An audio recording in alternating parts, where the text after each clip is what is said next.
Welcome to Girls Who Maths. I'm Libby. We're following on from a previous video in this series. We're doing the June 2019 higher maths paper from AQA, paper 2, the calculator paper. We've done up to question 15, so today we're going to do questions 16 to 20.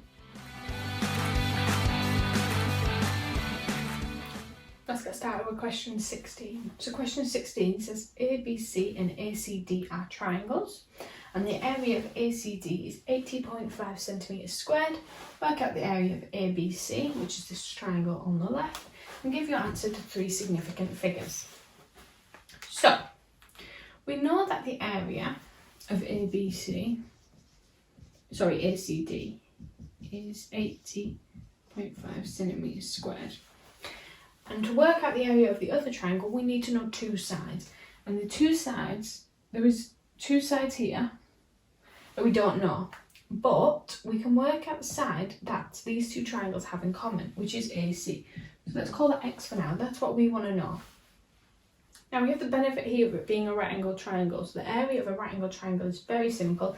It's the side times the height divided by 2, because you work it out like it's a square and then half it. We know the area, so what we can do is we can say that 14, because that's the length there, times our value of X, which is AC, divided by 2 must be the area that we know, 80.5. Now if we times the 80.5 times 2, 14x equals 161, and we'll just move that 2 across. And then to find the value of X, we divide that by 14, and we get 11.5 centimetres for X. Remember, X is AC, so we can put that on our diagram here to help us.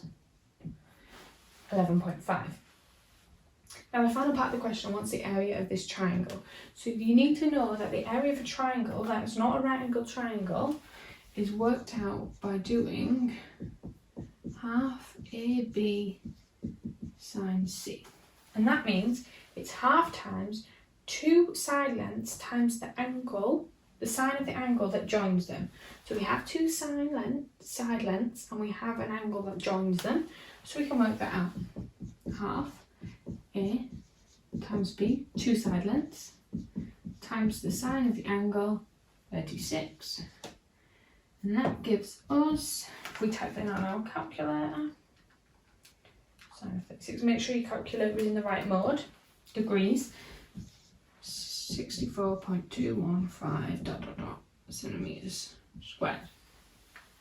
So that's our answer, but remember it says give it to 3 significant figures. So if it tells you the amount of significant figures or decimal places that you need to use, you need to make sure you stick to that. So in this case, the answer to 3 significant figures would be 64.2 centimetres squared.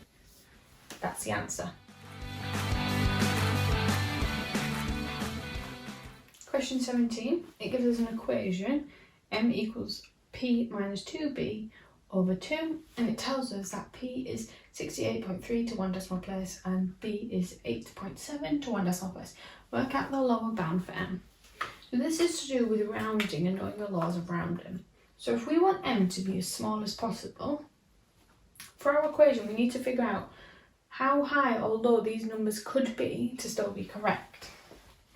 Right, so the bounds for p, if we know that it's 68.3, it could go up to 68.35, not including it, and still be rounded to 68.3. And it could go down to 68.25, including that, for it to be rounded to that number. And the same, we can do the same logic for B. And A. So that's our lower and upper bounds for each of the two numbers that go into the equation. And now we want the lower bound for the total equation. So the best way to do this is to figure out what combination of these numbers will give us the lowest number. So if we looked first at P, that is the starting number in this equation. We're not subtracting it, it's just there. So we want the lowest number possible there. So we're going to go for 68.25 there. Now we're subtracting a number here. We're subtracting 2 times B. If that number is as small as possible, we're going to subtract in the smallest amount, which means our total is not going to be as small as if we were subtracting the largest amount possible here, which is 8.75. Okay. we then divide it by 2. So that's going to be the smallest number possible, take away the biggest number possible, which in total is going to give us the smallest result.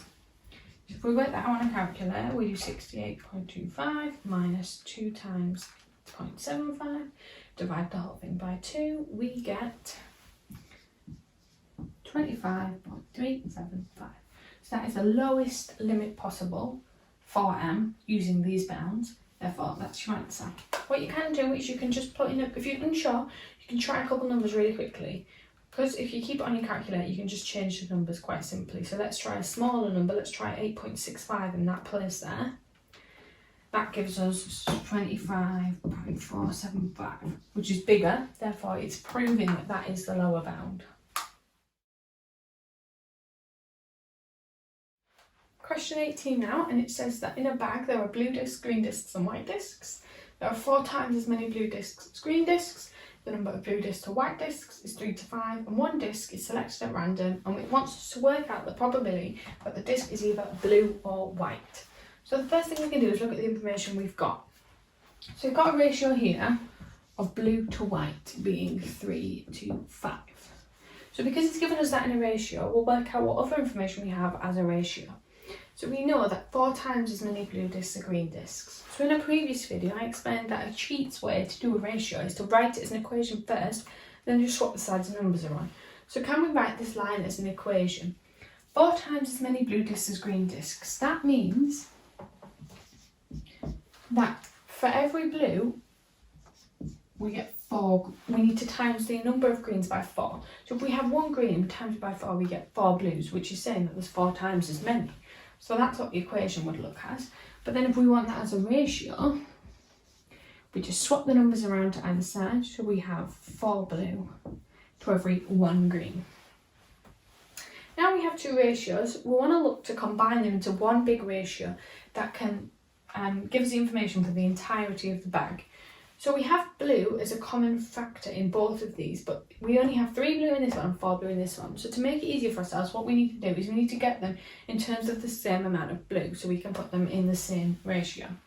So we know that 3 and 5 are both factors of 12, so we can times this one by 4, so that'll get us 12 to 20, and we can times this bottom one by 3, 12 to 3. And now we have them as both of the same amount of blue, we can put them in one big ratio. So we can do 20 to 12 to 3 being white, blue to green. Now we have some information that regards the entirety of the bag. So the entirety of the bag must fall into this ratio. We can work out the probability that it's either white or blue. So the entirety of the bag, so all the proportions in the bag, must be the total of these numbers. So 20 plus 12 plus 3 plus 35. So in the bag there's 35 portions of each colour. And we're only interested in blue or white, so how many blue or whites?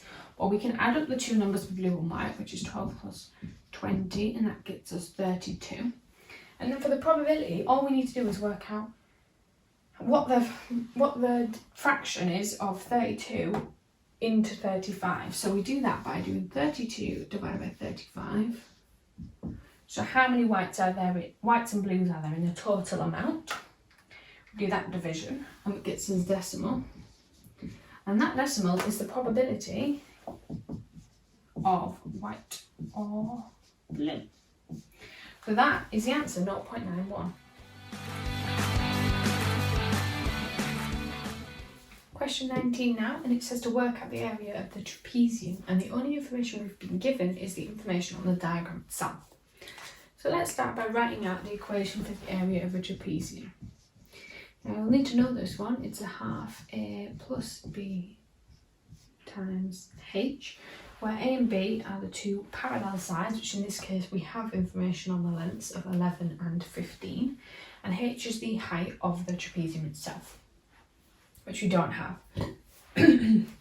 So, to work out the height, the only information we have is the 64 degrees. Now what we can do, is if I draw a line there, we've got a right angle triangle, and we can work out any side on the right angle triangle as long as we have an angle and another side. So let's see what we can do to get this height here. Well, we know that the difference between 15 and 11 must be 4 centimetres, which means this bottom line must be 4 centimetres longer than the top line. And because this line here has two right angles, it must be straight. Therefore, this 15 centimetres must be longer in the left direction. It must stick out further that way. That means that this line, this section here, must stick out 4 centimetres past the end of the 11 centimetre line. So now we have a side on a triangle, an angle, so we can work out the other side that we want. So let's call it x in this case. So to do that, we're going to need SOHCAHTOA. So let's write out SOHCAHTOA and see which one works here. Well, we have the angle, and this is the adjacent to the angle. This would be the hypotenuse as along this side, and the opposite would be the opposite. So we have the adjacent, we want to know the opposites. We want one that combines those two, which in this case is tan. So we'll write out tan. Tan of the angle is the opposite over the adjacent. Let's fill that in with information we know. We know tan is 64. The opposite, we don't know yet, but we're going to call x in this case, and that's what we want to find out. And the adjacent we have is 4 centimetres. So we can rearrange it to calculate x. 4 times tan of 64, so we can use our calculators. 4 times tan of 64 is 8.20 centimetres. Make sure you don't cancel that number off your calculator. You want the full decimal so there's no rounding errors in the next part of the question. So now have x, which in this equation is our height, therefore we can work out the area. So we can do a half of a plus b, which is the two lengths, 11 and 15, and times that by the height, which we have 8.20. That gives us a half, 11 plus 15 times 8.2, 106.6 centimetres squared. That's the area of the trapezium. Question 20 now, and it says expressions for two consecutive triangular numbers are n plus 1 over 2 and n plus 1 n plus 2 over 2. Prove that the sum of two consecutive triangular numbers is always a square number. So it wants us to prove that when we add these two numbers together, we're going to get a square number every time. So let's start by adding the two expressions together.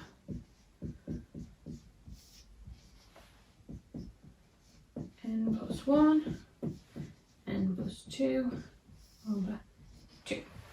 Okay, now I've got a lot of brackets in these two expressions, so let's try and simplify things by timesing out the brackets and removing them. So in this one, n in n is n squared, n plus 1 is n, still over 2 at this point.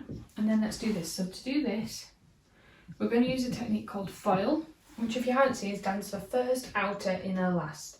It's when you times in two brackets together, you times the first two numbers or the first two letters in the equation in the brackets together. So in this case, n and n squared. Outer, you times the outer two parts of the brackets, so n and 2. You times the inner, 1 and n is just n, and the last. So last in two brackets is a 1 and a 2. Times them together, we get that. Okay. Now let's factorise this, let's simplify this top one a little bit. I'll do it underneath, n squared, that one's as simple as it can get. This one though, we can combine those two n's to get a 3n in the middle, like that. Okay, now we've got two expressions in the most simplest form, we can add them together. So let's add up the n squared, we have two of those. We've got a 3n on this side and a 1n on that side, so that gives us a total of 4n. And we have nothing extra on this one, but we do have a plus 2 on this one. So we're going to add that on. So remember dividing by 2.